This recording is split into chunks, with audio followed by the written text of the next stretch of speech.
Hello everyone, welcome back to my channel. आप सभी को राधे राधे। कैसे हो आप सब? आई होप के सब बहुत अच्छे होंगे और मैं भी अच्छी हूँ। तो एक बार फिर से वेलकम है आपका न्यू व्लॉग में। तो जी आज दिन है संडे का और संडे को मैंने सुबह से ही अपना व्लॉग स्टार्ट कर दिया था। तो इस व्लॉग में ना मैं बहुत सारी चीज़ें आपको दिखाने वाली हूँ जो कि आपके कमेंट आ रहे थे कि दी हेयर केयर के बारे में बताइए, स्किन केयर के बारे में बताइए। तो आज जो मैं यूज़ करती हूँ वो आपको यूज़ करके ही दिखाऊंगी।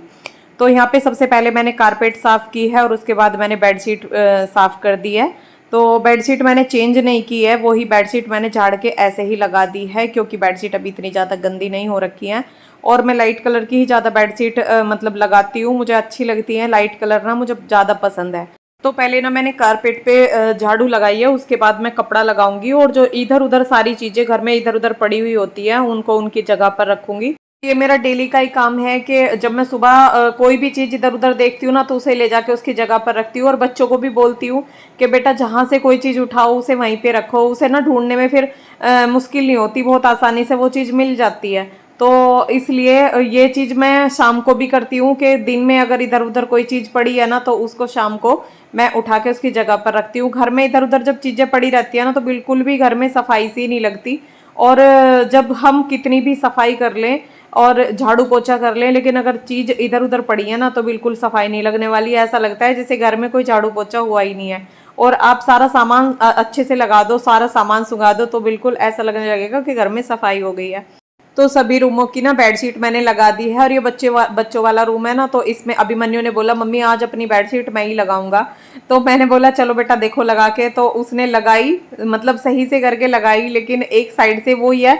ये बेडशीट में बीच में जो ये डिजाइन बना होता है ना ये इक्वल रखना होता है चारों तरफ। तो बच्चों से ऐसा होता है कि एक तरफ वो ज्यादा हो जाता है एक तरफ कम हो जाता है। तो कुछ इस तरह से इस वजह से मैं इनसे बेडशीट नहीं लगवाती, मैं खुद ही बेडशीट लगाती हूँ और वो मुझे अच्छी नहीं लगती।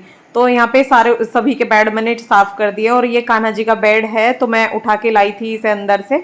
और ये मैंने 1 साल पहले बनाया था। तो इसको ना मतलब कपड़े से अगर हम साफ करते हैं तो सैनिल का कपड़ा इसके अंदर है तो वो सही से मतलब कपड़े को पकड़ता है, चिपकता है। तो इसलिए मैं इसे ब्रश से साफ करती हूँ और वो भी मैंने साफ कर दिया है। तो जो जहाँ पे कान्हा जी को बिठाते हैं यहाँ पे भी मैं सही से क्लीन कर दूंगी। और आज के दिन ना थोड़ा सा काम बढ़ ही जाता है संडे के दिन, लेकिन वही है, देखो एक औरत के अंदर ना इतनी शक्ति होती है कि वो सारे काम कर भी लेती है और अपने लिए भी टाइम निकाल सकती है। तो मेरे पास काफ़ी कमेंट आ रहे थे कि दीदी आप कितने बजे उठती हैं, आप इतना सारा काम कैसे कर लेती हैं, इतना बड़ा घर है कैसे संभाल लेती हैं। तो देखो जब तक हमारा माइंड नहीं थकता है ना तो हम कितना भी काम कर सकते हैं। अगर या तो हम टेंशन में रहते हैं, अगर टेंशन में रहते हैं तब हम बहुत ज़्यादा थकते हैं क्योंकि जब दिमाग थकता है ना तो इंसान तब थकता है, नहीं तो वो थकने वाला नहीं है। कितना भी काम करवा लो वो थकने वाला नहीं है।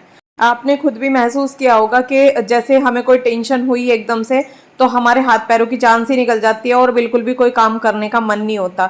ये सब मेरे साथ भी होता है, लेकिन मैं क्या करती हूँ कि सुबह जो मेरी एक्सरसाइज होती है ना वो मुझे ना पूरा दिन फिर फ्रेश रखती है। मतलब इतनी हिम्मत अपने अंदर आ जाती है कि हम छोटी बड़ी बातों को ना आराम से सहन कर सके और अपने अंदर वो जीने की एक क्षमता हो जाती है कि मतलब किसी चीज़ की कोई खास इच्छा नहीं होती। और बस भगवान में जब भगवान की सुबह पूजा कर लेते हैं उसमें ध्यान लग जाता है और सुबह मतलब मेडिटेशन कर लेते हैं तो उससे मन भी बहुत ज़्यादा शक्तिशाली हो जाता है। तो ऐसी कोई प्रॉब्लम हमें नहीं होती है काम करने में, कितना ही भी बड़ा घर हो कितना ही भी काम हो। और जब एक काम छोड़ एक काम चलता रहता है ना तो काम आगे आगे चलते रहते हैं, तो काम फटाफट हो जाते हैं। और अपने आप को देखो फिट रखना भी बहुत ज़्यादा ज़रूरी है एक औरत के लिए। जब वो खुद फिट रहेगी तो भाई सभी का ध्यान रख सकती है घर में, नहीं तो ये देखिए अगर वो ठीक नहीं है ना तो घर में किसी को खाना भी नहीं मिलने वाला। तो इसलिए ना हमें अपने आप को ठीक रखना बहुत ज़्यादा ज़रूरी है। और देखो टाइम तो हम तब भी निकालते हैं जब हम बीमार हो जाते हैं और डॉक्टर के जाते हैं, वहाँ कई कई घंटे हमें लग जाते हैं। डॉक्टर के यहाँ जाने के लिए भी ना हमें टाइम निकालना पड़ता है। तो वहाँ के लिए भी तो हम टाइम निकालते हैं, तो कुछ टाइम हम अपनी एक्सरसाइज के लिए भी निकाल सकते हैं।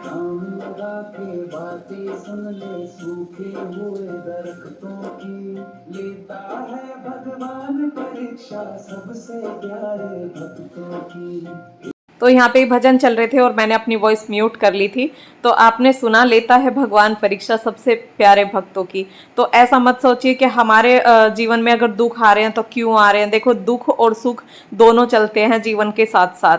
कुछ लोग ऐसा करते हैं कि जैसे कोई भी दुख आता है तो बहुत जल्दी टूट जाते हैं, तो टूटना नहीं है, अपनी हिम्मत दिखानी है और दुखों का सामना करना है। दुख भी उन्हीं के पास आते हैं जो दुखों को सहन करने की हिम्मत रखता है।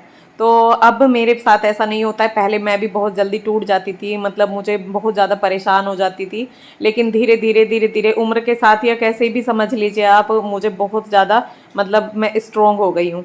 और यहाँ पे अब मैंने नीचे का जो भी मेरा क्लीनिंग का काम था वो मैंने पूरा कर लिया है, लेकिन अभी मेरा पोछा लगाना रह गया है। कपड़े धुलने के लिए डाल दिए हैं और पूरे घर की डस्टिंग भी कर दी है और झाड़ू लगा के मतलब पूरा घर क्लीन वैसे कर दिया है, हर चीज़ अपनी जगह पर रख दी है और बस अब मुझे पोछा लगाना रह गया है। तो मैंने सोचा पोछा बाद में लगाऊंगी, पहले ऊपर चली जाती हूँ। और मैं मतलब सुबह सुबह ऊपर इसलिए नहीं आई थी क्योंकि सुबह ना बहुत ज़्यादा मच्छर लगते हैं, तो जो बैठ के जो भी मेडिटेशन या प्राणायाम वगैरह मैं करती हूँ वो बहुत ज़्यादा मच्छर काटते हैं, तो इसलिए मैं थोड़ा सा लेट आती हूँ ऊपर एक्सरसाइज करने के लिए। तो मैं थोड़ा सा घूम भी लेती हूँ, पौधों को पानी दे देती हूँ, अपनी ना एक्सरसाइज भी कर लेती हूँ। तो जैसे धूप अगर निकल ही आती है ना, तो जैसे मुझे डॉक्टर ने बोला है कि थोड़ा धूप लो, क्योंकि मैं धूप के संपर्क में थोड़ा कम रहती हूँ, नीचे ज़्यादा रहती हूँ, ऊपर नहीं आती इतना, सुबह सुबह ही आती हूँ, तब तक धूप नहीं आती है। तो मेरे अंदर विटामिन डी की थोड़ी सी कमी आ गई है। विटामिन डी के लिए मैं कैप्सूल भी खा सकती हूँ, लेकिन वो ये मुझे धूप से विटामिन डी पूरा करना है अपना। डॉक्टर ने बोला है कि 8-9 महीने आपको कैप्सूल खाने पड़ेंगे, लेकिन मैं नहीं खाऊंगी। मैं जो भी अपना डी पूरा करूंगी वो धूप से ही पूरा करूंगी। मुझे प्रॉब्लम होती है, मेरे हाथों की उंगलियों में प्रॉब्लम होती है, जैसे कि वो दुखती हैं बहुत ज़्यादा, क्योंकि डी जब कम होता है तो हड्डियाँ थोड़ी कमज़ोर हो जाती हैं। क्योंकि जब डी कम रहता है ना तो बॉडी कैल्शियम बनाना भी कम कर देती है, तो इसलिए हड्डियों में तो प्रॉब्लम होनी है। डी भी हड्डियों के लिए है और कैल्शियम भी हड्डियों के लिए है, तो इसलिए ना मुझे थोड़ी सी प्रॉब्लम होने लगी है। और लेकिन मैंने यही सोचा है कि दवाइयों से पूरा करने से अच्छा है कि जो नेचुरलिटी है, जो नेचुरल धूप हमें मिल रही है, तो मैं उसी से अपने विटामिन डी को पूरा करूँगी। तो यहाँ पे एक्सरसाइज भी मैंने कर ली है और बच्चे भी यहीं पे खेल रहे थे, कूद रहे थे। और सुबह सुबह बच्चे भी ऊपर रहते हैं ना, तो मुझे भी ये रहता है कि बच्चों को भी बाहर की हवा मिल जाती है और वो भी थोड़ी बहुत एक्सरसाइज मेरे साथ कर लेते हैं। तो यहाँ पे सारे पौधों को मैंने पानी दे दिया है और ये एलोवेरा का मैंने पौधा लगाया हुआ है। तो आज मैं हेयर केयर और स्किन केयर दोनों आपके साथ शेयर करूंगी, क्योंकि आपके काफ़ी कमेंट थे कि दी अपना स्किन केयर और जो आप लगाती हैं, जो खाती पीती हैं, वो भी शेयर कीजिए। तो खाने पीने का तो प्रॉपर मैं आज आपको इसमें नहीं दिखा पाऊंगी, लेकिन सुबह मैं एक्सरसाइज करने के बाद ये मैंने एक गिलास नींबू पानी बनाया है और मैं नींबू के साथ शहद भी मिला लेती हूँ। कभी शहद मिला के ले लेती हूँ, कभी नमक मिला के ले लेती हूँ, इसके साथ नमक डाल देती हूँ हल्का सा और उसको पी लेती हूँ। तो ये ना हमारी बॉडी को प्योरीफाई करता है अंदर से। जब हम सुबह नींबू पानी पीते हैं या शहद का पानी पीते हैं या जीरे का पानी पीते हैं, तो सच बताऊं ये फैट को भी नहीं बढ़ने देता है और अंदर से मतलब पेट को भी साफ कर देता है। तो ये हमारे लिए ना बहुत अच्छा भी रहता है। तो इसलिए मैं ये मतलब कभी कुछ अपना सुबह पीने में लेती रहती हूँ और हमेशा एक चीज़ मैं नहीं लेती, अदलती बदलती रहती हूँ। तो यहाँ पे आके नीचे फिर मैंने फेस धुला, अपना फेस क्लीन किया, फिर मैंने एलोवेरा को यहाँ पे लाके रख दिया था। मतलब इसका पीला पीला सब आपने देखा, जो मैंने स्टार्टिंग में काटा था वो पीला सा पल्प इसका निकलता है। तो आपको इसे 10 मिनट के करीब ज़रूर रखना है और फिर इसके दोनों साइड से कट करके और बीच में से कट कर लेना है, जिस तरह से मैंने किया था आपने देखा। और जब लगाते लगाते ना इसका ये पल्स सा खत्म हो जाता है तो उसको अनिल से ऐसे दबाओ तो ये दोबारा से निकलने लगता है। तो मैं इसको ना कंडीशनर की जगह यूज़ करती हूँ और मैं इसको पूरे बालों में लगा लूँगी। और देखो हमारा कोई खर्च भी नहीं होता, कोई हम बाहर से कंडीशनर भी नहीं लाते और एक नेचुरल चीज़ हमें मिलती है। और इसका ना कोई भी साइड इफेक्ट हमारे बालों में होने वाला नहीं है, हमारी स्किन पे होने वाला नहीं है। तो इसको इसी तरह से जड़ों में रगड़ रगड़ के मैं लगा लूँगी, मतलब इस तरह से हटा हटा के बालों को लगा लिया है मैंने पूरे में और उसके बाद मैं जूड़ा बना दिया है। अब मैं एलोवेरा को ना फेस पे लगाऊंगी, पूरे फेस पे मैं इसको लगा लूँगी और ये ना लगा के बहुत अच्छी ठंडक देता है फेस को। और जिसको ये शूट हो जाता है ना, सच बताऊँ उसके लिए बहुत अच्छा है, किसी किसी को वैसे ही शूट भी नहीं होता है। तो एक बार अपने फेस पे ना ट्राई करके देख लो, अगर आपको सूट हो जाता है ना तो ये बहुत बढ़िया है। और इसको लगा के 20 मिनट के बाद ना मैं सिंपल वाटर से ही ऐसे ही फेस वॉश करूँगी, कुछ भी मैं और यूज़ नहीं करूँगी फेस पे। और उसके बाद ही देखना आप मतलब फेस इतना स्मूथी भी हो जाता है कि बहुत सॉफ्ट सॉफ्ट सा हो जाता है और बहुत अच्छी स्किन केयर ये देता है। तो इसलिए मैं तो यही यूज़ करती हूँ, हफ्ते में 10 दिन में मैं इसको लगा लेती हूँ। जब भी मुझे बालों में लगाना होता है ना, तब मैं इसको अपने फेस पे भी लगा लेती हूँ, गर्दन पे सभी पे मैं इसे अप्लाई करती हूँ। और हल्के हल्के से इस तरह से मसाज सी कर देती हूँ ना, तो फेस अच्छे से मतलब चमक जाता है, एक बहुत अच्छा सा ग्लो आ जाता है फेस पे। तो इतने मैंने लगा रखा है ना, इतने मैं अपना पोछा लगा लूंगी, और जो मेरा इधर उधर जो थोड़ा बहुत काम है उसको भी कर लूंगी।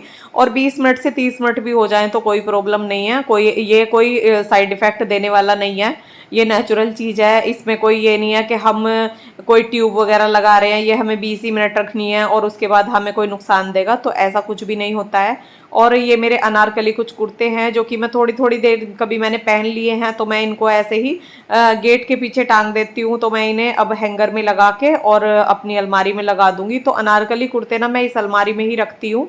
और एक साइड ना मैं ये सारे दुपट्टे लगा देती हूँ, क्योंकि जब कहीं को चलते हैं ना, कहीं बाहर को चलते हैं और दुपट्टा सूट के साथ का बस ढूंढते ही रह जाते हैं, तो इसलिए ना साथ में ही मैं इधर ही लगा देती हूँ। जो इधर कुर्ते हैं ना उनके दुपट्टे इधर लगा देती हूँ, और जो मेरे स्ट्रेट कुर्ते हैं ना वो दूसरे अलमारी में मैंने रखे हुए हैं।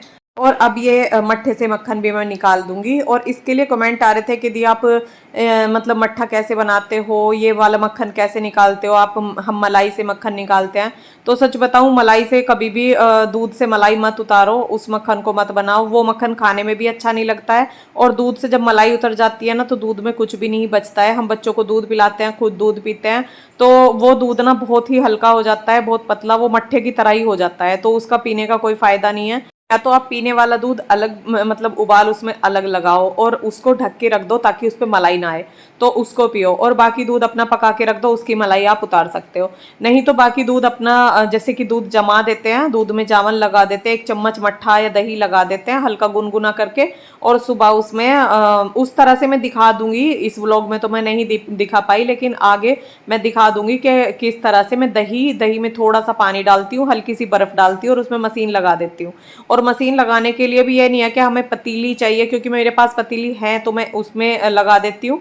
और ये डब्बों में भी बिलोया जा सकता है, जैसे कि आपके पास कोई डब्बा है, और ब्लेंडर से भी बिलोया जा सकता है। मेरे पास ये मशीन है और काफ़ी पुरानी है, मेरी शादी की है मशीन है, तो ये तब से ही चल रही है, और इसलिए ही मैंने ब्लेंडर नहीं लिया हुआ है। नहीं तो आप ब्लेंडर से भी दूध को चला सकते हैं। यहाँ पे मैं बनाने लगी थी सैंडविच, और सैंडविच के लिए ना मैंने सीजनिंग ली है, जो कि पिज्जे के साथ आते हैं ना पैकेट, वो मेरे पास रखे थे और वो ले लिए हैं। और ये चिली फ्लेक्स डाल ली हैं। और उससे पहले जो मैंने ये रेड वाली कटोरी में जो करके रखा है डिब्बी में, उसमें मैंने जीरा, धनिया पाउडर, नमक मिलाया है हल्का सा बस, और हल्की सी मिर्ची मिलाई है, ताकि वैसे मिर्ची तो मैंने हल्की डाली है क्योंकि हरी मिर्ची भी मैंने काटी है, चिली फ्लेक्स भी है, तो इतना ज़्यादा मिर्ची डालने की ना ज़रूरत नहीं है। तो यहाँ पे ये पहले मैंने चीज़ को ग्रेटर से ग्रेट कर लिया था। और ये अभिमन्यु खाता है चीज़ वीज़, वैसे हम लोग तो इतना ज़्यादा नहीं खाते हैं, अब इतना पसंद भी नहीं करते। सूर्य भी इतना पसंद नहीं करता, लेकिन अभिमन्यु है ना, वो हमारे घर में ना थोड़ा सा ऐसा है कि बाहर की चीज़ें बहुत ज़्यादा पसंद करता है। तो ये पिज़्ज़े में इनमें चीज़ देखता है ना, तो उसे ये चीज़ बहुत पसंद आती है।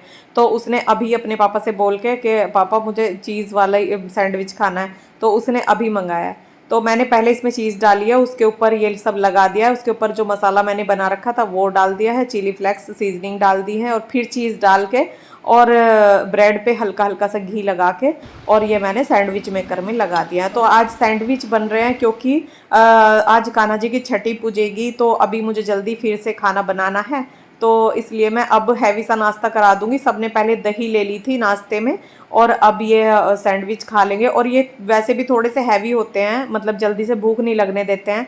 तो ये ब्राउन ब्रेड थे, जो आटे वाले ब्रेड होते हैं, क्योंकि मैं वाइट ब्रेड यूज़ नहीं करती हूँ, वो मैदा के होते हैं तो वो नुकसान देते हैं, तो मैं इसलिए ये ब्राउन ब्रेड ही यूज़ करती हूँ। और इनके अंदर जब कच्ची सब्जियां भरी जाती हैं, पनीर भरा जाता है, तो पनीर भी मेरे घर का ही होता है। जैसे मैं घर पे ही पनीर बनाती हूँ, तो पनीर भी घर का ही रहता है, तो वो भी हेल्दी ही रहता है। मेरी ज़्यादा से ज़्यादा ना कोशिश यही होती है कि जो भी चीज़ें हो ना घर की बनी हुई हो, के लिए चाहे मुझे कितना ही भी टाइम लग जाए, कितनी भी मेहनत करनी पड़े, लेकिन वो हमारे लिए अच्छी तो है, हमारे शरीर के लिए हेल्दी तो है। तो इसलिए मेरी कोशिश रहती है कि मैं ज़्यादा से ज़्यादा घर पे ही सारी चीज़ें बनाऊं। तो यहाँ पे किचन भी मैंने साफ़ कर दिया है, और कढ़ी बन गई थी, चावल भी बन गए हैं।